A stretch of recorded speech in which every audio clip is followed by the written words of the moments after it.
първата част ви обясних как работят мелатонинът и валерианата.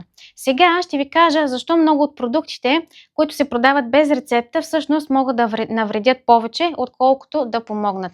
Някои от продуктите за сън, които се продават без рецепта, всъщност съдържат антихистамини от първо поколение. Те предизвикват сънливост като страничен ефект, а не като основно действие, и организмът бързо развива толерантност към този ефект. След 3 до 5 дни редовен прием, те често спират да работят за сън, но продължават да причиняват сухота в устата, замъглено зрение и чувство на махмурлук на следващия ден. Клиничните ръководства по медицина на съня не препоръчват антихистамини за лечение на хронично безсъние именно поради тези причини.